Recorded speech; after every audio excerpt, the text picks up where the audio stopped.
ဖုတ်ပိတ်တာအီးမြောင်ရွာတရွာရဲ့တောနက်ထဲမှာညအမောင်ထုကလွှမ်းမိုးနေပါတယ်ဝေးလံတဲ့တနေရာကနေအတန်တစ်ခုကလေထဲမှာပြန့်လွင့်လို့လာပါတယ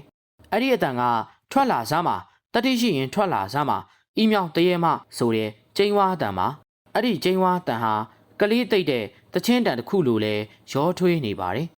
နေဝင်မိငိမ့်ပြီးနောက်လေထဲကနေအိမ်အပြန်ဖြစ်တဲ့ဦးချိုင်းဆိုသူဟာလေထဲကတချင်းတန်နဲ့ရောရှက်နေတဲ့ထူးဆန်းတဲ့အတန်ကြောင့်တကူလုံးကြက်သိန်းတွေထလို့တုံရင်လာခဲ့ပါတယ်ဦးချိုင်းဟာတိတ်ဆိတ်ငြိမ်သက်နေတဲ့လမ်းပေါ်မှာဖြတ်တန်းသွားလာရင်းနဲ့ပကတ်တလုံးကိုတွေးလိုက်ရပါတယ်ပကတ်နားမှာအဝတ်စုပ်ထမိန်ဟောင်းလေးဝတ်ထားပြီးရှွန်းနေပေးကြံနေတဲ့အမျိုးသမီးငယ်လေးတဦးဟာသူ့ကလေးကိုတိတ်နေပုံရပါတယ်ဒီမှာကလေးမဒီမှာဘာလုပ်နေတာလဲသူတတိနဲ့မေးမြန်းလိုက်ပါတယ်အမျိုးသမီးငယ်ဟာမျက်နှာကိုမမြင်ရအောင်ငုံထားပြီးပကတ်ကိုဖြည်းဖြည်းလေးလွှဲနေပါတယ်ကလေးမဦးချိုင်းကအတန်ကြဲကြဲနဲ့ထပ်ခေါ်လိုက်တော့သူ့မျက်လုံးတွေပြူးကျဲသွားပါတယ်ပကတ်ထဲမှာအိပ်ပျော်နေတာဟာတာမန်မိန်းကလေးငယ်တဦးမဟုတ်ပဲသွေးစွန်းနေတဲ့လူဦးကောင်းခွန်ကြီးတစ်ခုသာဖြစ်နေခဲ့ပါတယ်ထိုအခိုက်မှာပဲထိုအမျိုးသမီးဟာလှည့်ကြည့်လာပြီးတော့ခတ်ထန်တဲ့အမူအရာနဲ့အားရပါရရဲမောတော့ပါတယ်အဲ့ဒီအမျိုးသမီးဟာအီးမြောင်တရေမဆိုတာကိုဦးချိုင်းတေချာသိလိုက်ပါတယ်ကြောင်းလန့်တကြားအော်ဟစ်ပြီးဦးချိုင်းဟာဘဲကိုရောက်မှန်းမသိအောင်ထွက်ပြေးခဲ့ရပါတယ်အိမ်ရောက်တော့ဖျားနာပြီးမထနိုင်တော့ပါဘူးနောက်တနေ့မနက်အစောပိုင်းရွာလူကြီးဦးရွှွန့်ရဲ့နေအိမ်ရှိမှာရွာသူရွာသားအများအပြားကရွာဖုန်ကြီးဦးဝိုင်းကိုဆွန်းလောင်းမှုစောင့်ဆိုင်နေကြပါတယ်ဆွန်းလောင်းပြီးတဲ့အခါရွာလူကြီးဦးရွှွန့်ကအီးမြောင်တရေမှထွက်ပေါ်ပြီးလူတွေကိုဒုက္ခပေးနေတဲ့အကြောင်းဖုန်ကြီးကိုရှောက်တင်ခဲ့ပါတယ်အီးပိုင်ဆိုတဲ့အမျိုးသမီးဟာပြေးလာပြီးတော့သူ့ယောက်ျားကိုအီးမြောင်တရေမှလာချောက်လှန့်လို့အခုထိဖျားနာနေရတယ်လို့ပြောပါတယ်အရှင်ဖေဟာအာဃာတတွေအညိုအသေးတွေပြည့်နေတဲ့ဝိညာဉ်ဟာလွယ်လွယ်နဲ့တော့ငြိမ်မှာမဟုတ်ဘူးဖေဟာလို့ရွာလူကြီးကပြောလိုက်ပါတယ်အရှင်ဖေဟာတပည့်တော်တို့ကူညီပေးတော်မူပါအောင်ဖေဟာဆိုပြီးတော့လေရွာသားတွေကတောင်းပန်ကြပါတယ်ဒါပေမဲ့ဖုန်ကြီးဦးဝိုင်းကတော့ခက်အေးအေးပဲမိန့်တော်မူပါတယ်ဖြစ်ပျက်သမျှအလုံးစုံဟာကံတရားအကြောင်းသာဖြစ်တယ်တကားမတို့လည်းကိုယ်စိတ်ထဲမှာကိုသိကြပါတယ်ဆိုပြီးပြောလိုက်တော့ရွာသားတွေကမျက်နှာတွေမကောင်းကြတော့ပါဘူးဘာတွေလဲဆိုတာကိုသူတို့အားလုံးသိနေကြပေမဲ့ဘယ်သူမှမပြောရဲကြပါဘူးအဲ့ဒီအချိန်မှာပဲစိတ်မနှံ့တော့တဲ့အဖွားအေးဆိုသူဟာပြေးဝင်လာပြီးတော့ဖုန်ကြီးရဲ့စွန်းအိုးရှိမှာထိုင်ချလက်အုပ်ချပြီးစွန်းလောင်းခံပါတယ်အဖွားအေးဟာဒီလိုမျိုးမကြာခဏလှုပ်တတ်ပါတယ်ဒါကိုမြင်တော့ရွာလူကြီးဦးရွှွန့်နဲ့အီးပိုင်တို့အပါအဝင်ရွာသားတွေဟာဒေါသထွက်လို့ဒီယူမနင်းသမီးသေးတာတော့မှငါတို့ကိုဒုက္ခပေးနေတော့မဲလားဆိုပြီးတော့အီးပိုင်ကဆဲဆူလိုက်ပါတယ်ရွာသားတွေဟာဒေါသတကြီးနဲ့အဖွားအေးကိုအစားအသောက်တွေအမိုက်တရိုက်တွေနဲ့ဝိုင်းပြစ်ပေါက်ကြပါတယ်အဖွားအေးလည်းနာကျင်စွာအော်ဟစ်နေခဲ့ပါတယ်ရွာလူကြီးဦးရွှွန့်ကတော့မတားဘဲနဲ့ကျေနပ်စွာပြုံးနေခဲ့ပါတယ်ဖုန်ကြီးဦးဝိုင်းကတားမြစ်လိုက်မှသာရွာသားတွေရက်ကြပြီးသွားကြပါတယ်ဖုန်ကြီးဟာတနာချင်းအပြည့်နဲ့အဖွားအေးကိုကြည့်ပြီးစွန်းအိုးထဲကအစားအသောက်တွေကိုပေးလိုက်ပါတယ်အဖွားအေးလည်းချက်ချင်းပဲကုန်းကောက်ဆွတ်စားတော့တာပေါ့နေဝင်ပြီးနောက်ကလေးတိတ်တဲ့ချင်းတန်ဟာတရွာလုံးကိုပဲ့တင်ထက်လို့လာပြန်တယ်လူတိုင်းဟာကြောက်လန့်တကြားနဲ့ပြတင်းပေါက်တွေကိုပိတ်တိတ်ဆိတ်စွာပုံအောင်နေကြရတယ်ဖုန်ကြီးဦးဝိုင်းကဖះเจ้าကန်ရဲ့မျှော်စင်ကိုကြည့်လိုက်တဲ့အခါမှာအီးမြောင်တရေမဟာကလေးကိုချီပြီးခေါင်မိုးပေါ်မှာရက်နေတာကိုမြင်လိုက်ရပါတယ်ဖုန်ကြီးကအီးမြောင်ဖုန်ကြီးကိုလာပြီးချောင်းလန့်တာဟာအပြစ်ရှိတယ်မသိဘူးလားဆိုပြီးတော့မိတ်ကြားပြီးမျက်လုံးမိတ်မြစ်တာပို့အမျှဝေလိုက်တယ်ပြန်ကြည့်လိုက်တဲ့အခါမှာတော့တရေမဟာပျောက်ကွယ်သွားခဲ့ပါပြီအဲ့ဒီညမှာပဲအရက်တောက်ပြီးမူးနေတဲ့အိုင်ပန်နဲ့အိုင်ချစ်တို့ဟာရိုင်းတိုင်တိုင်နဲ့အိမ်ပြန်လာကြပါတယ်လမ်းမှာသူတို့ဟာကလေးကိုချီထားတဲ့အမျိုးသမီးတယောက်ကိုအဝေးကနေမြင်လိုက်ရပါတယ်မျက်နှာကိုမြင်လိုက်ရတဲ့အခါမှာတော့သူတို့ဟာအရက်ရှိန်တွေပျောက်ပြီးအီးမြောင်တရေမဆိုတာကိုသိလိုက်ပါတယ်နှစ်ယောက်သာအတန်ကုန်အော်ဟစ်ပြီးလမ်းလွှဲထွက်ပြေးခဲ့ကြပါတယ်အိုင်ပန်ဟာကြောက်စိတ်နဲ့နောက်ကိုလှည့်ကြည့်ပြီးပြေးရင်လဲကျသွားခဲ့ပါတယ်မျက်နှာဟာရှုံးပွက်ထဲမှာစိုက်ပြီးအသက်ရှူလို့မရတော့ပဲရုန်းကန်နေခဲ့ပါတယ်အော်လဲမအော်နိုင်ပဲခဏကြာတော့အိုင်ပန်ဟာသေဆုံးခဲ့ရတယ်မနက်လင်းတော့အိုင်ပန်ရဲ့အလောင်းကိုရှွန်ထဲမှာမျက်နှာစိုက်ပြီးသေဆုံးနေတာကိုတွေ့လိုက်ရလို့ရွာလူကြီးဦးရွှွန့်အိမ်မှာရွာသားတွေစုဝေးပြီးထိတ်လန့်နေကြတယ်အိုင်ချစ်ကိုခေါ်လာပြီးမေးတဲ့အခါမှာလေသူဟာကြောက်လန့်တုန်လှုပ်နေလို့ဘာမှကောင်းကောင်းမပြောနိုင်ပဲအီးမြောင်းလို့သာထက်ခါတလဲလဲရေရွတ်နေခဲ့တယ်ဒါကြောင့်ရွာလူကြီးနဲ့ရွာသားတွေကအိုင်ပန်ကိုသေစေတာဟာအီးမြောင်တရေမရဲ့လက်ချက်ပဲလို့တေချာပေါက်ယုံကြည်လိုက်ကြပါတယ်အီးမြောင်တေတာတလားလောက်ပဲရှိသေးတယ်အခုထိအညို့မပြေသေးဘူးဒီအတိုင်းသာဆက်ရှိနေငါတို့တရွာလုံးကိုဒုက္ခပေးတော့မှာပဲဆိုပြီးတော့ရွာသားတွေကပြောကြပါတယ် ဤပိုင်ကဖုံးကြီးလည်းမကူနိုင်ဘူးရွာလူကြီးပဲမြင်မြန်စီစဉ်ပါဒီကိစ္စတွေအားလုံးကရွာလူကြီးကြောင့်ပဲဆိုပြီးတော့ရွာလူကြီးကိုအပြစ်တင်ခဲ့ပါတယ်ဘာနင်ကငါတယောက်တည်းကိုပဲအပြစ်ဖို့လို့ရမလားအဲ့ဒီတော့ကနင်တို့အားလုံးလဲသဘောတူခဲ့ကြတာမဟုတ်ဘူးလားဆိုပြီးရွာလူကြီးဦးရွှွန်ကပြန်អော်လိုက်တော့လူတိုင်းတိတ်ဆိတ်သွားခဲ့ပါတယ်ရွာလူကြီးဦးရွှွန်ဟာအတိတ်ကအဖြစ်အပျက်တွေကိုပြန်တွေးကြည့်လိုက်ပါတယ်အီးမြောင်ယောက်ျားစားတဲ့မိန်းမနင်ကငါသားကိုတေးစေခဲ့တယ်ဆိုပြီးတော့ရွာလူကြီးကဒေါသတကြီးអော်လိုက်ပါတယ်ရွာလူကြီးရဲ့သားအိုက်တန်ဟာအီးမြောင်နဲ့အတူနေထိုင်ပြီးနောက်ပိုင်းဖျားနာမကျန်းဖြစ်လာပြီးနောက်ဆုံးမှတေဆုံးသွားခဲ့ပါတယ်အီးမြောင်ရဲ့အခြားယောက်ျားတွေလိုပါပဲဒါကြောင့်ရွာလူကြီးနဲ့ရွာသားတွေဟာအီးမြောင်ဟာလူစားတဲ့တရေမလို့တေချာပေါက်ယုံကြည်ပြီးအီးမြောင်ကိုရွာလူကြီးကရိုက်နှက်ကဲ့ရဲ့ရှုံချခဲ့ပါတယ်အဲ့ဒီအချိန်မှာအီးမြောင်ဟာကိုဝင်ရှိနေခဲ့တာပါကြာလာတော့ရွာသားတွေရဲ့ဆွဆွဲမှုတွေနဲ့ပြုတ်မှုပုံတွေဟာပို့ပြီးတော့ကြမ်းတမ်းလာပါတယ်အီးမြောင်ဟာစိတ်ကြယောဂါနဲ့ဖျားနာပြီးထမင်းလည်းမစားတော့ဘူးမနေ့စောစောတရက်မှာအဖွားအေးဟာသူ့သမီးကိုထမင်းပြုတ်ခွန့်ကျွေးဖို့ယူလာခဲ့ပါတယ်သမီးကိုအချိန်ကြာကြာနှိုးပေမဲ့အီးမြောင်နှိုးမလာဘူးနောက်ဆုံးမှာတော့သူ့သမီးတေဆုံးသွားပြီဆိုတာကိုသိလိုက်ရပါတယ်အီးမြောင်တေဆုံးပြီးနောက်ရွာလူကြီးဦးရွှွန်ကသူ့လူတွေကိုအလောင်းကိုရွာနောက်ဖက်တုတ်တံမှာတွားမြုပ်ဖို့အမိန့်ပေးခဲ့ပါတယ်တယောက်မှလည်းဝမ်းမနေခဲ့ကြပါဘူးသမီးတေဆုံးပြီးနောက်ဝမ်းနဲ့လွန်းလို့အဖွားအေးဟာယူသွတ်သွားခဲ့ပါတယ်ငါဒီတရဲကိုနှိမ်နှင်းမှုလူရှာမယ်ဆိုပြီးတော့ရွာလူကြီးကကြုံဝလိုက်ပါတယ်အဲ့ဒီညမှာပဲရွာလူကြီးငှားလာတဲ့ပရလောကဆရာဟာတုတ်တံကိုရောက်လာပြီးအီးမြောင်ရဲ့အလောင်းကိုပြန်တူးဖော်ခိုင်းပါတယ်ခေါင်းတလားကိုဖွင့်လိုက်တော့အနံဆိုးတွေထွက်နေပြီးပုတ်ပွားနေတဲ့အလောင်းကိုမြင်လိုက်ရလို့လူတိုင်းမျက်နှာလွှဲသွားကြပါတယ်ပရလောကဆရာဟာအင်ဂျင်တို့တစ်ခုကိုထုတ်မန်နန်တွေရွတ်ပြီးအီးမြောင်ရဲ့နှစ်ဖူးပေါ်မှာတင်လိုက်ပါတယ်နောက်လက်တစ်ဖက်ကတူကိုမြှောက်ပြီးရိုက်ချဖို့ပြင်လိုက်တဲ့အခါမှာပဲလေပြင်းတွေတိုက်ခတ်လာပါတယ်ထွက်လာစမ်းပါတတိရှိရင်ထွက်လာစမ်းပါဆိုပြီးဆရာကစိန်ခေါ်လိုက်တော့လေဟာရက်တန့်သွားခဲ့ပါတယ်ရွာလူကြီးဦးရွှွန်ဟာတစ်ပင်ပေါ်ကိုမော့ကြည့်လိုက်တော့အီးမြောင်တရေမဟာကလေးကိုချီပြီးခေါင်းဆိုင်ချလို့ကြည့်နေတာကိုတွေ့လိုက်ရပါတယ်နင်အရန်ထူးဆန်းနေတယ်ဟုတ်လားဆိုပြီးတော့ပရလောကဆရာကပြောပြီးအင်ဂျင်တူကိုအီးမြောင်ရဲ့နှစ်ဖူးပေါ်မှာတူနဲ့ရိုက်ချလိုက်ပါတယ်အီးမြောင်ရဲ့ဝင်းကြီးဟာငိုးကြိုအော်ဟစ်ပြီးပျောက်ကွယ်သွားခဲ့ပါတယ်ဆရာဟာ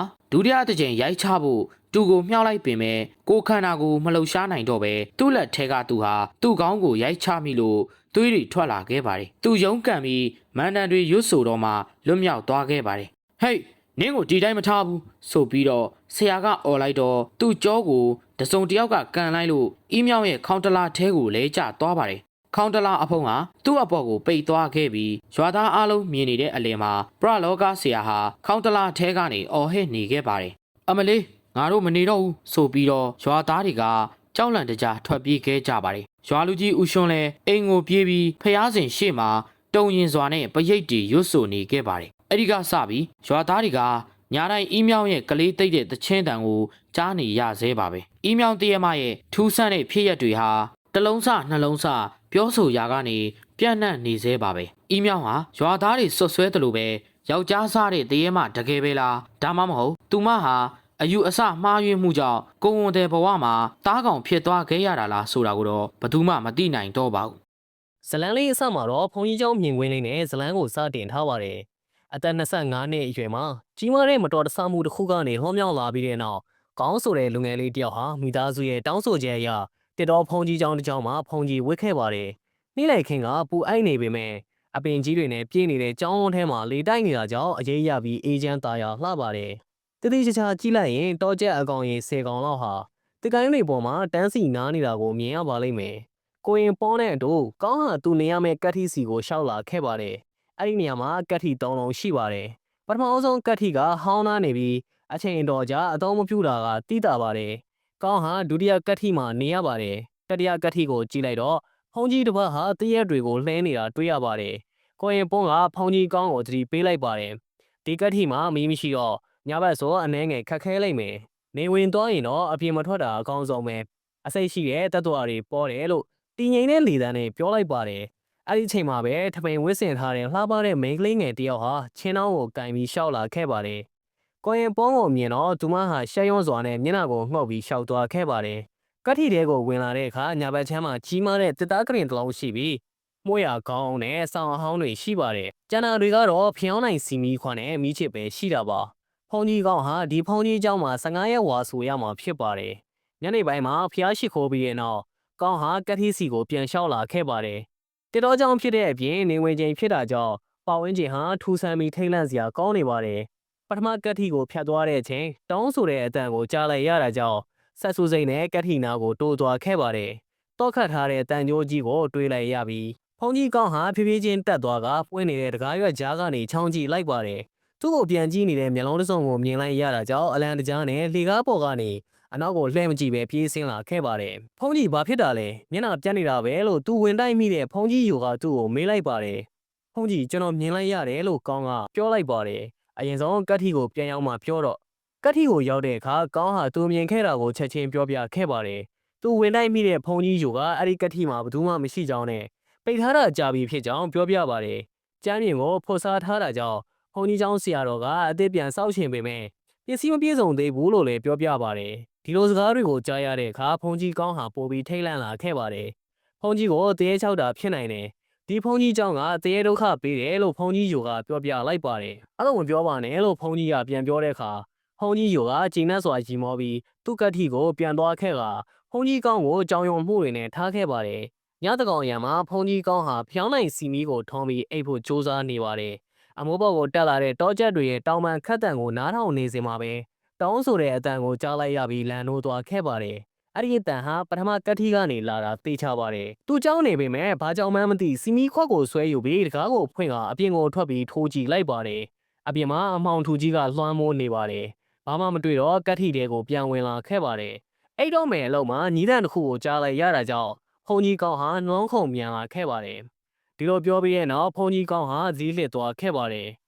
မနက်၄နာရီမှာခေါင်းတန်ကြောင့်ဖုန်ကြီးကောင်းသတိပြန်ဝင်လာပြီးကတ်ထီတကားဟာပွင့်နေတာကိုတွေ့လိုက်ရပါတယ်။ညကအဖြစ်ပြက်ကိုသတိရတာနဲ့ကရင်ပေါ်ကနေဆင်ပြီးကြောက်စိတ်ကိုမနေ့ထိန်းချုပ်ကကျမ်းပြင်ကိုမှုတ်ပြီးချောင်းကြည့်လိုက်ပေမဲ့ကရင်အောက်မှာတော့ဘာမှမရှိပါဘူး။ဖုန်ကြီးဘာလုပ်နေတာလဲ။ညနေထားကထိတ်လန့်နေတာပဲလို့သူ့ရဲ့ကတ်ထီရှိမှရက်နေတဲ့ဖုန်ကြီးယူကအော်မေလိုက်ပါတယ်။ဖုန်ကြီးကောင်းဟာချက်ချင်းဆင်းသွားပြီးဖုန်ကြီးယူကိုတရေချောက်ခံရတာကိုပြောပြပါတော့တယ်။သူမြင်ခဲ့တဲ့ပုံတံကနံရိုးတွေပေါ်နေတဲ့ပိပိန်ရှိရှိအဖိုးကြီးမျက်နှာချိုက်ဝင်နေပြီးပစိုးတစ်ထည်နဲ့မုံစိမ့်မွေးတွေရှီလျားနေကဂရင်အောက်မှာကွေးပြီးညီးညူးနေတယ်ဆိုတဲ့အကြောင်းကိုပြောပြလိုက်ပါတယ်။အဲ့ဒီအချိန်မှာဖုန်ကြီးချိုကအဲ့ဒါတာပတ်ပဲဖုန်ကြီးဝဲအသက်တိုင်းကြုံရတယ်။ဖုန်ကြီးဒီညကျွန်တော်ဖုန်ကြီးနဲ့အတူအိတ်လို့ရမလားကျွန်တော်တယောက်တည်းမအိတ်ရဲတော့ဘူးဗျ။ကြားတာပေါ့ဒါပေမဲ့အခုတော့ဖုန်ကြီးစွန့်ခံဖို့ပြင်ဆင်လိုက်ပါဦး။ကိုရင်ကလာခေါ်နေပြီ။ဖုန်ကြီးကအတူမလိုက်ဘူးလား။ဖုန်ကြီးချိုကခေါင်းခါပြီးသူဖျားနေလို့လမ်းမလျှောက်နိုင်ဘူးလို့ပြောလိုက်တာကြောင့်ဖုန်ကြီးကောင်းလည်းဘာမှမမေးပဲနေခဲ့လိုက်ပါတယ်။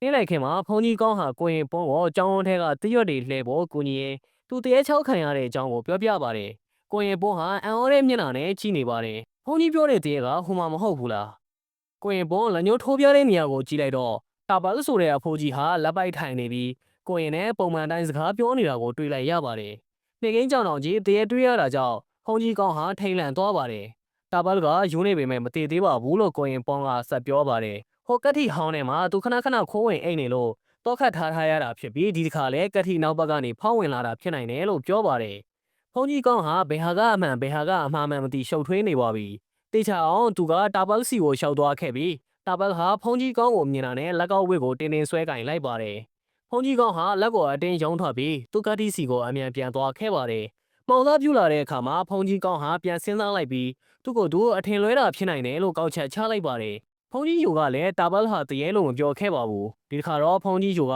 သူ့ကိုနောက်ပြောင်လိုက်တာဖြစ်မယ်လို့ဆိုပြီးစီမီခွက်ကိုယူကဖုန်ကြီးယူကိုတွားပြီးအော်ဟစ်ဖို့ထွက်သွားခဲ့ပါတယ်ဖုန်ကြီးယူရဲ့ကတိစီတွားရလမ်းမှာလမ်းလျှောက်လေးပိုပြီးမှောင်မိုက်လေးဖြစ်လာပြီးဘသူမှဒီလမ်းကိုခဏခဏမဖျက်သမ်းဘူးဆိုတာကသိတာလာပါတယ်ရောက်တဲ့အခါဖုန်ကြီးကောင်းဟာကတိပတ်လည်နဲ့ကတိပေါ်ကိုကြည့်လိုက်တော့သူ့ရဲ့ပုံကြီးပဲရှိနေပါတယ်မနေ့တော့ကဖုန်ကြီးကိုတရက်လဲနေတာကိုမြင်ခဲ့ရတဲ့နေရာပါပဲမတော်နဲ့လို့တာပတ်ဟာတုံရဲအတန်နဲ့ပြောရင်ကတိပေါ်ကိုကြည့်နေပါတယ်ဖုန်ကြီးကောင်းဟာစီမီခွက်နဲ့ထိုးကြည့်လိုက်တော့တရက်ဘုံလို့မြင်ခဲ့ရတဲ့အရာတွေဟာဟောင်းလာပြီးစွန့်ထည့်ထားတဲ့ဖန်ခွက်ငယ်တွေဖြစ်နေတာကိုတွေ့လိုက်ရပါတယ်အချို့ဖန်ခွက်တွေဟာပျောစိတ်တွေနဲ့တန်ကောင်တွေပြည့်နေပါတယ်အဲ့ဒီဖန်ခွက်တွေပေါ်မှာအမွှေးတိုင်းတစ်တိုင်းစိုက်ထားပါတယ်ဖုန်ကြီးကောင်းဟာကြက်တင်းမွေးထားလာပြီးမလုံးမရှက်ရက်နေပါတယ်အဲ့ဒီနောက်မှာတော့တာပတ်ဟာသူ့လက်ကိုဆွဲပြီးအဲ့ဒီနေရာကနေထွက်သွားဖို့ဆွဲခေါ်ခဲ့ပါတယ်ဖုန်ကြီးကောင်းဟာပါဇက်ဟောင်းသားမျက်လုံးပြူးပြူးနဲ့ခဏကြောင်ရက်နေခဲ့ပြီးမှယူနေတဲ့တာပတ်ကသူ့ကိုဆွဲပြီးပြေးထွက်သွားခဲ့ပါတယ် နောက်ကနေကျေလောင်ပြီးထိတ်လန့်စရာကောင်းတဲ့ရည်တံကကြားနေရတော့မှာပဲနောက်တနေ့မနက်မှာညကကိုရေပိုးနဲ့တွေ့ပြီးအတူအိတ်ဖို့တောင်းဆိုပြီးတဲ့နောက်တတိပြန်ရလာခဲ့တဲ့ဖုန်ကြီးကောင်းဟာသူပထမအဆုံးရောက်တဲ့နေ့ကလေးကမြင်ခဲ့တဲ့ဖုန်ကြီးရွယ်ရဲ့ဇလန်းကိုပြောပြခဲ့ပါတယ်ကိုရေပိုးဟာအလုံးအံ့ဩပြီးဆရာတော်ကြီးစီကိုခေါ်သွားခဲ့ပါတယ်အဲ့ဒီခါမှာဖုန်ကြီးယူဟာလွန်ခဲ့တဲ့နှစ်ပေါင်းများစွာခရေကတည်ဆုံသွားပြီဆိုတာကိုသိလိုက်ရပါတယ်အကြောင်းရင်းကတော့အချစ်ကြောင့်စိတ်ထိခိုက်ပြီးကိုတက်တည်ခဲ့တာဖြစ်ပါတယ်ပထမအဆုံးနေမြင်ခဲ့ရတဲ့အမျိုးသမီးဟာဖုန်ကြီးယူအတွက်နေတိုင်းဖန်ခွက်ငယ်နဲ့အစားအစာလာလှူတဲ့အမျိုးသမီးဖြစ်ပါတယ်အဲ့ဒီအကြောင်းကိုဖုန်ကြီးကောင်းကိုမကြောက်စေခြင်းလို့မပြောပြခဲ့တာဖြစ်ပြီးဒီလိုတိုက်ရိုက်ကြုံတွေ့ရလိမ့်မယ်လို့မထင်ခဲ့ပါဘူးအားလုံးဟာတာပတ်ကိုကြည့်လိုက်ကြပါတယ်သူဟာအရင်လိုပဲဖုန်ကြီးကျောင်းတွေကကြက်တွေနဲ့ထိုင်ပြီးစကားပြောရီမောနေပါတယ်ဆရာတော်ကြီးကတာပတ်ဟာဖုန်ကြီးကောင်းကိုတတိပေးဖို့ကြိုးစားနေတာဖြစ်ပေမဲ့စိတ်မမှန်တာကြောင့်ဘယ်သူမှမသိကြဘူးလို့မှိန်ကြားခဲ့ပါတယ်ဖုန်ကြီးကျွန်တော်မနေနိုင်တော့ဘူးကျွန်တော်ကိုလူဝစ်လဲခွင့်ပေးပါဆရာတော်သူဟာဖုန်ကြီးဝစ်ခဲ့တဲ့ရန်အနေငယ်သာရှိနေသေးပေမဲ့ချက်ချင်းလူဝစ်လဲလိုက်ပါတယ်ဖုန်ကြီးကောင်းရဲ့အသက်25နှစ်အရွယ်ဖုန်ကြီးဝစ်ခဲ့တဲ့အတွေ့အကြုံဟာသူတသက်လုံးမမေ့နိုင်မဲ့ဇလန်းတစ်ခုဖြစ်သွားခဲ့ပါတယ်သူတို့ကဖုန်ကြီးဝစ်အသက်တွေဟာတင်းနဲ့တွေ့ရတတ်တယ်လို့လည်းပြောကြပါတယ်ချစ်သူတက်တန်နုနုပရန်နဲ့ဆွန်တို့ဇနီးမောင်နှံဟာတဘာဝတရားကြီးရဲ့အလယ်မှာရှိတဲ့အိမ်လေးတစ်လုံးစီကိုပြောင်းရွှေ့လာပြီးပြားရီဆန်းကာလလိုချုံမိန်နဲ့အချစ်ဘဝလေးကိုပိုင်ဆိုင်ခဲ့ကြပါတယ်။မကြခင်မှာပဲပရန်ဟာကိုဝင်အရင်အမာကိုလွယ်ထားရပါတယ်။မနက်တိုင်းပရန်ဟာခင်မွန်းဖြစ်သူဆွန်အတွက်အစားအသောက်တွေပြင်ဆင်ပေးလေရှိပြီးသူတို့နှစ်ဦးသားဟာအတူတကွပျော်ရွှင်စွာမနက်စာစားတော့ကြပါတယ်။ပြီးတဲ့နောက်ဆွန်ကခြံထဲကိုအလုပ်လုပ်ဖို့ထွက်သွားပြီးပရန်ကတော့အိမ်မှာပဲအိမ်မှုကိစ္စတွေကိုလုပ်ကင်ရင်ကိုဝန်ကိုဂရုစိုက်နေခဲ့ပါတယ်ဒီလိုချုံမိန်နဲ့အချစ်ဘဝရဲ့နောက်ွယ်မှာပရန်ဟာခင်မွန်းဖြစ်သူစီကနေလျှို့ဝှက်ချက်တစ်ခုကိုဖုံးကွယ်ထားခဲ့ရပါတယ်ညနေတိုင်းစွန်အလုပ်ကပြန်လာတဲ့အခါပရန်ဟာညစာကိုအစင်သင့်ပြင်ထားလေရှိပါတယ်အဲ့ဒီလိုညစာချက်ပြုတ်တဲ့အခါတိုင်းဆေးဘက်ဝင်အပင်တစ်မျိုးကိုဟင်းကြိုထဲမှာခိုးထည့်လေရှိပါတယ်ပြန်လာပြီလားအချစ်ငါမိန်းမချက်ထားတဲ့ဟင်းအနံ့ကဝေးကွာတဲ့နေရာအထိမှုေးနေတာပဲဆွန်ကရဲမွန်းရင်းပြောပါတယ်ပြန်လာပြီလားကိုဒီနေ့ငချင်းချင်းချက်ထားတယ်မြန်မြန်ကြီးချိုးပြီးထမင်းစားရအောင်နော်ပရန်ကပြန်ပြောပါတယ်ညစာစားပြီးတဲ့နောက်မှာတော့လင်မယားနှစ်ယောက်ဟာပျော်ပျော်ရွှင်ရွှင်နဲ့စကားပြောရင်းအိယာဝင်လေးရှိပါတယ်ပရန်ထည့်ထားတဲ့ဈေးဘက်ဝင်အပင်ရဲ့အစွမ်းကြောင့်ဆွန်ဟာမကြခင်မှာပဲအိမ်မောကျသွားလေးရှိပါတယ်အဲ့ဒီခါမှာပရန်ရဲ့လှုပ်ဝက်ချက်ဟာပေါ်ထွက်လာပါတယ်တကယ်တော့ပရန်ဟာဖီဆူလို့ခေါ်တဲ့တရေတစ်မျိုးဖြစ်နေခဲ့တာပါမြောက်ပိုင်းဒေသယုံကြည်မှုအရဖီဆူဟာတာမန်လူတွေရဲ့ခန္ဓာကိုယ်ထဲမှာဘုံအောင်နေပြီးအကယ်၍တစုံတစ်ယောက်ကဒီလိုဝက်ချက်ကိုတိသွားရင်ခန္ဓာကိုယ်ထဲမှာရှိနေတဲ့ဆိုးဝါးတဲ့ဝိညာဉ်ဟာထွက်ခွာသွားပြီးခန္ဓာကိုယ်ပိုင်ရှင်ကိုတေဆုံးစေမှာဖြစ်ပါတယ်။ပရန်ဟာခင်မွန်းဖြစ်သူနဲ့အတူတကွနေထိုင်နေတာကြောင့်ဒီလိုဝက်ချက်ကိုဖုံးကွယ်ထားခဲ့ရပါတယ်။ခင်မွန်းအိမ်မောကြတဲ့အခါသူမရဲ့ဥကောင်းခွန်တဲ့ဦးရီဟာခန္ဓာကိုယ်ကနေကွဲထွက်ပြီးအစာရှာဖို့လေထဲမှာပြန်ဝဲသွားလိမ့်ရှိပါတယ်။တရက်မှာတော့အစိုးရကနေရွာထဲကလူငယ်အမျိုးသားတိုင်းစစ်မှုထမ်းဖို့အရေးပေါ်ခေါ်ယူလိုက်တဲ့အတွက်ဆွန်ဟာချက်ချင်းဆိုသလိုစစ်ပွဲစီကိုထွက်ခွာသွားခဲ့ရပါတယ်။ပရန်ဟာအိမ်မှာတယောက်တည်းကြံရစ်ခဲ့ပြီးသူမရဲ့ဝမ်းပိုက်ဟာလည်းတစ်နေ့ထက်တစ်နေ့ပိုမိုကြီးထွားလာခဲ့ပါတယ်။အိမ်ကြီးချင်းဖြစ်သူအဖွားဆန်းဟာပရန်ကိုစိတ်ပူပြီးကိုဝန်ဆောင်ကျမ်းမာရေးအတွက်ဆေးဘက်ဝင်အပင်တွေကိုယူလာပေးခဲ့ပါတယ်။ပရန်လေးရေဒီဆေးမြစ်တွေတောက်လိုက်အောင်မကြခင်မီးဖွားတော့မှာဆိုတော့အဖွားလာပြီးစောင့်ရှောက်ပေးရမလားအဖွားဆန်းကပြောပါတယ်။ရောက်ရတယ်အဖွားဆန်းအဖွားကိုအလုံးမရှုပ်စေချင်ပါဘူးတကယ်လို့အခြေအနေသာမကောင်းရင်တမီအဖွားစီကိုလာခဲ့ပါမယ်ပရန်ကပြန်ပြောခဲ့ပါတယ်စကားတွေပြောပြီးမကြခင်ညနေဆောင်တော့အဖွားဆန်းလဲအိမ်ကိုပြန်သွားခဲ့ပါတယ်ညဘက်ရောက်တဲ့အခါပရန်ဟာဘိုက်အရန်အောင်ပြီးမိဖွားတော့မဲ့လက္ခဏာတွေပြလာပါတယ်သူမဟာအထီးကျန်စွာနဲ့အားယူပြီးတယောက်တည်းကလေးကိုမွေးဖွားခဲ့ရပါတယ်ကလေးမွေးဖွားချိန်မှာပဲသူမရဲ့ဦးခေါင်းဟာလေပင်ကနေကွဲထွက်သွားပြီးတော့အနီရောင်အလင်းတန်းလေးနဲ့အတူလေထဲကိုပြန်ဝဲသွားခဲ့ပါတယ်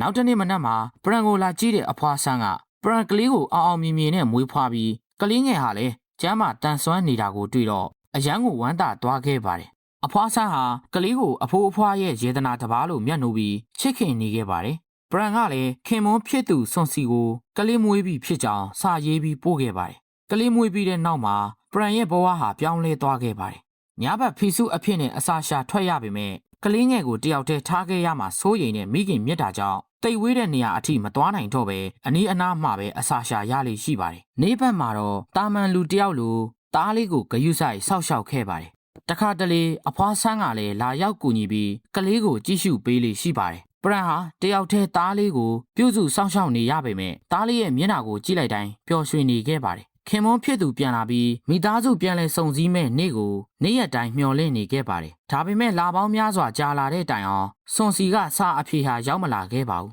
။လာပြည့်ညရဲ့ညဘက်တစ်ခုမှာပရန်ရဲ့ကလေးကငိုယိုပြီးမအိပ်ပဲဖြစ်နေခဲ့ပါတယ်။သားလေးကိုစိတ်ပူနေတဲ့ပရန်ဟာကလေးကိုဝါချင်းတောင်းနဲ့ထည့်ပြီးတော့အပြင်ကိုခေါ်သွားခဲ့ပါတယ်။ဖီစုအဖြစ်နဲ့အစာရှာဖို့အချိန်ရောက်လာတဲ့အခါပရန်ဟာဦးကောင်းကိုခန္ဓာကိုယ်ကနေဖြုတ်ထုတ်ပြီးဝါချင်းတောင်းကိုဦးနဲ့ချိတ်ပြီးလေကွင်းထဲကကောက်ရိုးပုံဘေးမှာချထားခဲ့ပါတယ်။ပရန်ဟာအနီးအနားကဖားပဒတ်တွေကိုရှာဖွေစားတောက်ရင်းနဲ့အစာကိုအာယုံစိုက်နေတဲ့အတွက်သားလေးကိုမျက်ခြေပြတ်သွားခဲ့ပါတယ်။ဖားတစ်ကောင်ကိုဖမ်းဖို့ကြိုးစားနေတော့ကလေးငိုတန်ကိုကြားလိုက်ရပြီးအမြန်ဆုံးပြန်ဝဲပြန်လာခဲ့ပါတယ်။ပြန်ရောက်တဲ့အခါသားလေးကကောက်ရိုးပုံကချင်းတောင်ကြီးပြုတ်ကျပြီးအုံမိနေတာကိုတွေ့လိုက်ရပါတယ်။သားလေးရဲ့ငိုတန်ဟာအသက်ထွက်တော့မတက်ကျဲလောင်နေပြီးပရန်ဟာစိုးရင်ပူပန်မှုတွေနဲ့အတူသားလေးကိုကယ်တင်ဖို့ကြိုးစားပေမဲ့မတက်နိုင်ခဲ့ပါဘူး။ဘာလို့လဲဆိုတော့သူမမှာဦးကောင်းနဲ့ဦးတွေပဲရှိနေပြီးတော့လက်မရှိတဲ့အတွက်ချင်းတောင်းကိုမယုံနိုင်ခဲ့ပါဘူး။ခန္ဓာကိုယ်ထဲပြန်ဝင်ပြီးပြေးလာရင်လည်းကလေးငယ်ကအသက်ပြောက်သွားမှတေးကြနေပါတယ်။ပရန်ဟာအကူအညီတောင်းခံမှုအတွက်အနီးအနားမှာစပားရိတ်နေတဲ့ရွာသားတွေစီကိုပြန်ဝဲသွားခဲ့ပါတယ်။ဖီဆုဆိုတာကိုရွာသားတွေတိသွားရင်သူမတေးရမယ်ဆိုတာကိုသိပေမဲ့သားလေးကိုကယ်တင်နိုင်မှုအတွက်အသက်ကိုစတေးဖို့ဆုံးဖြတ်ခဲ့ပါတယ်။ဟိုမှာဘာအလင်းတန်းလဲရွာသားတယောက်ကမေးလိုက်ပြီးဖီဆုလို့အော်ဟစ်ခါဖီဆုရဲ့အလင်းတန်းနီးလာတာကိုမြင်တော့ရွာသားတွေဟာအလန့်တကြားနဲ့ထွက်ပြေးကုန်ကြပါတယ်။အဲ့ဒီအချိန်မှာအဖွားဆန်းတယောက်ထဲကသာဖီဆုရဲ့ငိုကြွေးတန်ကြားပြီးကြောက်ရွံ့ခြင်းမရှိဘဲစောင့်ကြည့်နေခဲ့ပါတယ်။ဖီဆုဟာနီးနီးနားနားပြန်ဝဲလာတဲ့အခါအဖွားဆန်းဟာပရန်မှန်တီးသွားခဲ့ပါတယ်။ပရန်လေးဘာဖြစ်တာလဲ။နင်ကဖီဆုဖြစ်နေတာလား။အဖွားဆန်းကအံ့ဩတုန်လှုပ်စွာမေးလိုက်ပါတယ်။အဖွားဆန်းသမီးကိုကယ်ပါဦးဖီဆုဖြစ်နေတဲ့ပရန်ကငိုယိုပြီးအကူအညီတောင်းခံခဲ့ပါတယ်။ပြီးတော့တားလေးရှိတဲ့နေရာကိုလမ်းပြခဲ့ပါတယ်။အဖွားဆန်းဟာဖီဆုရဲ့နောက်ကိုအမြန်လိုက်သွားပြီးကလေးငိုတန်ကိုကြားတဲ့နေရာကိုရောက်တဲ့အခါချင်းနှောင်းကိုဖယ်ရှားလိုက်ပြီးကလေးငယ်ကိုချီပွေလိုက်ပါတယ်။ကလေးငိုတန်ဟာငြိမ်သက်သွားပါတယ်။အဖွားဆန်းတားလေးကိုအဖွားပဲစောက်ရှောက်ပေးပါနော်။ဒီဘဝမှာတော့သမီးခင်ပွန်းနဲ့တားလေးနဲ့ဆုံဆုံလင်းလင်းနေခွင့်ရှိတော့မှာမဟုတ်ဘူးထင်တယ်။ပရန်ကစိတ်မကောင်းစွာပြောလိုက်ပါတယ်။ပရန်လေးရဲ့နေအရန်တော်ပါတယ်။တယောက်တည်းသားလေးကိုဒီလောက်အထိပြုစုပြိုးထောင်လာခဲ့တာစိတ်မပူနဲ့တော့သားလေးကိုအဖွားကောင်းကောင်းစောင့်ရှောက်ပေးပါမယ်။အဖွားဆန်းကဂတိပေးလိုက်တဲ့အခါဖီစုပရန်ဟာဝမ်းထဲစွာငိုကြွေးပြီးတောထဲကိုပြန်ဝဲပြောက်ကွယ်သွားခဲ့ပါတယ်။နောက်တနေ့မနက်မှာအဖွားဆန်းကရွာလူကြီးကိုခေါ်ပြီးပရန်ရဲ့အိမ်ကိုသွားရောက်ကြည့်ရှုတဲ့အခါပရန်ရဲ့ဝိညာဉ်မဲ့ခန္ဓာကိုယ်ကိုအိမ်ပေါ်မှာတွေ့လိုက်ရပါတယ်။ရွာဒေသခံတွေရဲ့ယုံကြည်မှုအရဖီစုဟာအဖမ်းမခံရတဲ့အခါခန္ဓာကိုယ်ကိုဆွန့်ခွာသွားပြီးတေဆုံးလေရှိပါတယ်။အဖွားဆန်းဟာဒီအကြောင်းတွေကိုသိပေမဲ့ပရန်ရဲ့လှုပ်ဝက်ချက်ကိုဘသူ့ကိုမှမပြောဘဲတင်းစီထားခဲ့ပါတယ်။အဖွားဆန်းကရွာလူကြီးကိုပရန်ရဲ့သားလေးကိုသူမကိုယ်တိုင်မြည်အရင်လို့သဘောထားပြီးစောင့်ရှောက်သွားမယ်လို့ဂတိပေးခဲ့ပါတယ်။အဖွားဆန်းဟာဂတိအတိုင်းကလေးငယ်ကိုကောင်းမွန်စွာပြုစုစောင့်ရှောက်ခဲ့ပါတယ်။ဒီလိုနဲ့မိခင်အရင်ဖေစုဇက်လန်လေးပြီးဆုံးသွားပါပြီ။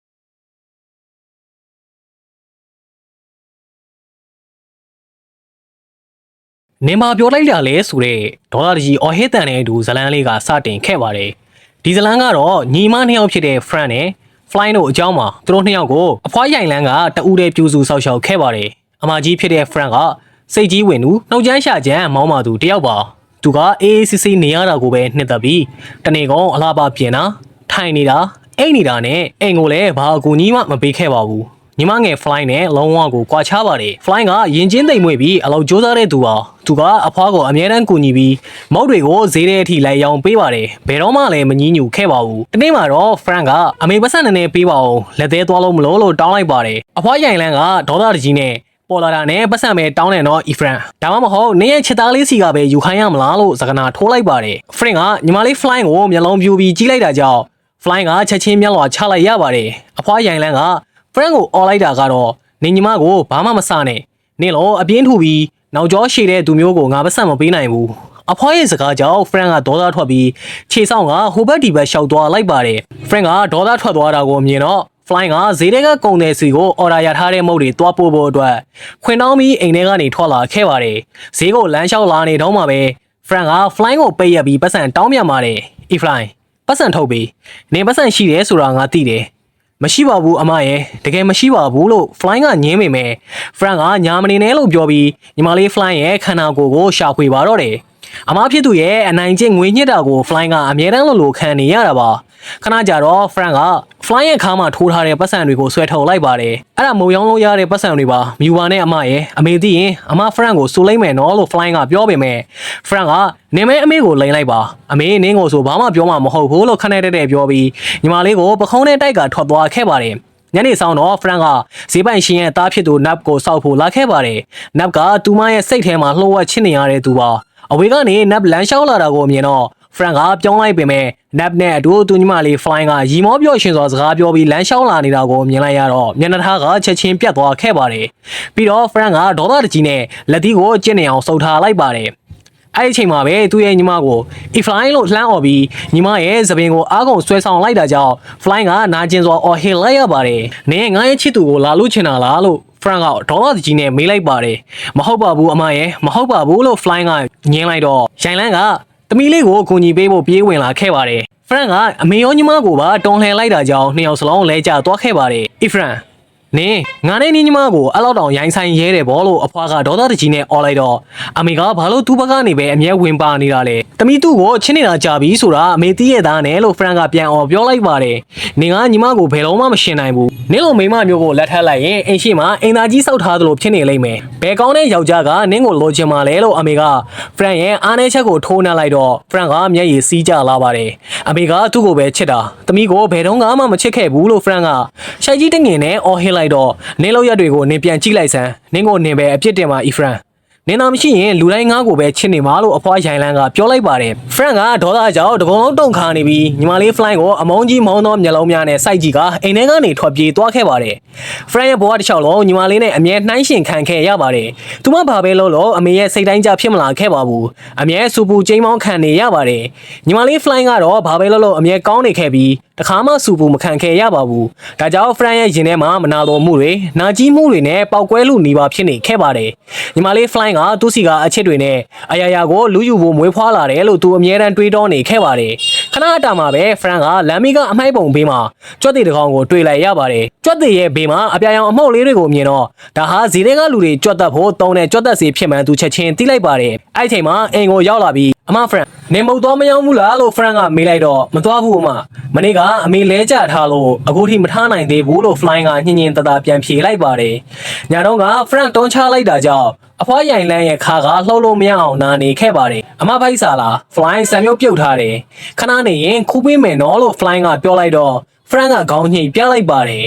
ညီမလေး Fly ကမိဖို့ချောင်ဘက်ကိုလှည့်သွားတော့ Frank ကဆံမြုပ်ပကံစီရှောက်သွားပြီးကြွတ်တဲ့ဆေးမုတ်ကိုရောထည့်လိုက်ပါတယ်ပြီးတော့ဆေးတို့ကိုသူ့ရဲ့အင်ဂျီအောက်မှာအလင်းအမြန်ဟွာထားလိုက်ပါတယ် Fly ပြန်ရောက်လာတဲ့အချိန်မှာပဲဒီကိစ္စလေးကဖြစ်သွားခဲ့တာပါပူပူနွေ့နွေ့လေးပဲအမစားလိုက်တော့နော်လို့ပြောတဲ့အချိန်မှာငါဘိုင်းမစားတော့ဘူးရေသွားချိုးတော့မယ်နေမဲစားလိုက်လို့ Frank ကပြောပြီးညီမလေးကိုကြောခိုင်းကလှည့်ထွက်သွားပါတယ်ပြီးမှနောက်လှည့်ကြည့်ပြီး Fly ကိုအကြောင်းမဖွယ်ကောင်းတဲ့မျက်လုံးတွေနဲ့စိုက်ကြည့်လိုက်ပြီးမှထွက်ခွာသွားခဲ့ပါတယ်ခဏကြာမှာတော့နေပကံတွေကဆံမြုပ်ကိုအကုန်စားလိုက်ပြီလားမစားရသေးဘူးအမအဲ့ဒါအမေတို့ခူးပေးထားတာလို့ Fly ကပြောလိုက်တော့နေပါပြောလိုက်တာလဲဆိုတဲ့ Frank ရဲ့ order ကထွက်ပေါ်လာခဲ့ပါတယ်ညီမနှစ်ယောက်စလုံးသူတို့ရဲ့အမေကိုပြေးသွားကြည့်လိုက်တော့အဖွားရိုင်လန်းဟာမျက်လုံးပြူပြီးတောင်တောင်ကြီးလဲကျနေတာကိုမြင်လိုက်ရပါတယ် Fly ကငိုယိုပြီးအမေရဲ့ကိုကိုပြေးဖက်လိုက်ပါတယ်လူတွေဝိုင်းကြည့်နေချိန်မှာပဲ Frank ကထိတ်လန့်တုန်လို့ပြီးသူ့အင်ဂျီအောက်မှာဖွက်ထားတဲ့ကြွက်သက်ဆေးထုတ်ကမတော်တဆပြုတ်ကျသွားခဲ့ပါတယ်အဲ့ဒီအချိန်မှာပဲမဟုတ်ဘူးနော်ငါမလုပ်ဘူး Fly နေမဲအမေကိုပေးတာမဟုတ်ဘူးလားလို့ Frank ကအမားတွေကိုညီမလေး Fly ဘက်ကိုပုံချပြီးထွက်ပြေးသွားပါတယ်မကြခင်မှာပဲ Frank ကသူ့အမေကိုကြွက်သက်ဆေးနဲ့တတ်လိုက်တယ်ဆိုတဲ့သတင်းကရွာတရွာလုံးကိုပြန်နှံသွားခဲ့ပါတယ်အာသူပါအခမ်းအနားမှာတော့ Frank ကပေါ်မလာခဲ့ပါဘူးဘယ်နေရာမှာပုံနေမှန်းလဲဘယ်သူမှမသိကြပါဘူးတညမှာတော့ Frank ဟာအဝတ်အစားတွေနဲ့တန်ဖိုးရှိတဲ့ပစ္စည်းတွေကိုခိုးယူဖို့အတွက်ညတကောင်မှာအိမ်ကိုပြန်ရောက်လာခဲ့ပါတယ်ဒီနေရာကနေအပီးပိုင်ထွက်ပြေးဖို့ဆိုတဲ့ရည်ရွယ်ချက်နဲ့ပါနေငါကိုတက်လိုက်တာလို့တုံလုံး6ချားခွဲအတန်တစ်ခုထွက်ပေါ်လာပြီး Frank ဟာမျက်လုံးပြူပြီးကြည့်နေတဲ့အဖွားရိုင်လန်းရဲ့တရေကိုမြင်လိုက်ရတော့ကြောက်လန့်တကြားအော်ဟစ်လိုက်ပါတယ်အဲ့ဒီအချိန်မှာတမီးမလုပ်ဘူးအမေတမီးမလုပ်ဘူးလို့ညင်းနေရင် Frank ဟာအကြောင်းရောတုံလို့ပြီးဘဲကြီးကြီးတရေတွေကစိုက်ကြည့်နေတာကိုပဲမြင်နေရပါတယ်စူညံတန်နေကြောင့် Fly နိုးလာပြီးသူမ Frank ဟာယူသွနေသူတယောက်တော့အော်ဟစ်နေတာကိုမြင်လိုက်ရပါတယ် Frank ကသူမရဲ့မျက်နှာကိုမြင်လိုက်တာနဲ့အော်ဟစ်ပြီးလမ်းပေါ်ကိုပြေးထွက်သွားပါတယ် Fly ကအမားနောက်ကိုပြေးလိုက်ရင်ရွာသားတွေကိုလည်းအော်ခေါ်ခဲ့ပါတယ်ဒါပေမဲ့အပြည့်ရဲ့အကျိုးဆက်က ချက်ချင်းဆိုသလိုရောက်လာခဲ့ပါပြီ။ YouTube နေသူတယောက်လိုလမ်းမပေါ်ကိုပြေးထွက်လာတဲ့ Frank ဟာလျင်မြန်စွာမောင်းနှင်းလာတဲ့ကားတစ်စီးနဲ့ပြင်းထန်စွာတိုက်မိပြီးတေဆုံးသွားခဲ့ပါတယ်။ Fly ရဲ့နောက်ကလိုက်လာတဲ့ရွာသားတွေအရှိမပဲဒီအဖြစ်ပြက်ကဖြစ်ပြသွားခဲ့တာပါ။ Frank တေဆုံးသွားခဲ့ပေမဲ့ဘသူကမှသူ့ကိုမတနာခဲ့ကြပါဘူး။သူ့ကိုဆဲဆိုတာတွေချိန်ဆတာတွေတောင်ရှိခဲ့ပါတယ်။အမေနဲ့အမဖြစ်သူနှစ်ယောက်စလုံးကတစ်ချိန်တည်းမှာတေဆုံးသွားတာကြောင့်နေ့တိုင်းဝမ်းနဲ့ပူဆွေးနေခဲ့ပါတယ်။နောက်တစ်ညမှာတော့ငိုယိုညီးထွားနေတဲ့တွေဟာလေထဲကနေတိုတိုလေးလွှင့်ပြန်လာခဲ့တာကြောင့်အနီးနားမှာရှိတဲ့လူတွေဟာကြက်သိမ်းမှွင်ညင်ထကြရပါတယ်။ Fly လို့ခတ်တိုးတိုးအော်တန်ကြောင့် Fly နိုးလာခဲ့ပါတယ်။အဲ့ဒါတိုးမရဲ့အတန်မှန်တီးလိုက်တာကြောင့် Fly ဟာမကြောက်မရွံ့ပဲတကားကိုဖွင့်ပေးလိုက်ပါတယ်။အမ Frank အဲ့ဒါအမလား။ Fly ကအမတောင်းပန်ပါတယ်လို့ Frank ရဲ့အတန်ကဝင်ချတောင်းပန်နေခဲ့ပါတယ်။ Fly ဟာမျက်ရည်များစီးကျလာပြီးဒုက္ခရောက်နေတဲ့တရေဘွားရောက်ရှိနေတဲ့သူ့အမကိုကြည့်နေခဲ့ပါတယ်။ Frank ဟာသူမရဲ့မကောင်းမှုတွေအတွက်အပြစ်ဒဏ်ခံနေရပေမဲ့ဒီလိုမနာလိုမှုတွေရက်ဆက်တဲ့လောက်ရက်တွေရဲ့နောက်ွယ်မှာတော့နှိုင်းရှင်ခံရခြင်းကြောင့်ထိခိုက်ခဲ့ရတဲ့နုနယ်တဲ့နှလုံးသားတစ်ခုရှိနေခဲ့ပါတယ်။ Frank ရဲ့ဘွားတစ်လျှောက်လုံးဟာဘလို့ကောင်းတာတွေပဲလုံးလုံးညီမလေးလောက်အချင်းမခံရတာကြောင့်စိတ်သက်ကြဆင်းမှုတွေနဲ့ပဲကြီးပြင်းလာခဲ့ရပါတယ်။ဒီလိုစိတ်နာကြီးမှုတွေဟာစုပုံလာပြီးနောက်ဆုံးမှာတော့သူမကိုအမားတွေလုံးမိစေပြီးဒီလိုအကြောင်းမဖွဲကောင်းတဲ့အဆောင်အသတ်မျိုးကိုပို့ဆောင်ပေးလိုက်တာပဲဖြစ်ပါတယ်။